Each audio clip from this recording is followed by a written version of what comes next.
India post payment bank CSP থেকে cash withdrawal করার জন্য আপনি at first CSP apps open করে নেবেন। এরপর এখানে ইউজার আইডি এবং পাসওয়ার্ড দেবেন। দেওয়ার পর আপনি লগ ইন এই অপশনটায় ক্লিক করবেন।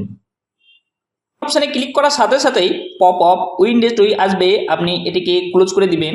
যাওয়ার পর এখানে ট্রানজ্যাকশন টাইপে এইপিএস আপনি এই অপশানটা সিলেক্ট করবেন। সিলেক্ট করার পর এখান থেকে আপনি ব্যালেন্স ইনকোয়ারি অথবা ক্যাশ ডিপোজিট অথবা ক্যাশ উইথড্রল অথবা মিনি স্টেটমেন্ট আপনি যে কোনো কিছু ট্রানজ্যাকশন করতে পারেন। তো আমি এখানে ব্যালেন্স ইনকোয়ারির জন্য ব্যালেন্স ইনকোয়ারি অপশানে ক্লিক করলাম। এরপর এখানে আধার নাম্বার দেবেন, এখানে আপনার ব্যাংক সিলেক্ট করবেন এবং এখানে মোবাইল নাম্বার দেবেন। দেওয়ার পর সাবমিট এই অপশানটায় ক্লিক করবেন। সাবমিট অপশানে ক্লিক করার পর এখানে ইউএসবি ডিভাইস সিলেক্ট করবেন। সিলেক্ট করার পর এই বক্সে টিকমার্ক দেবেন। দেওয়ার পর ক্যাপচার এই অপশানে ক্লিক করবেন।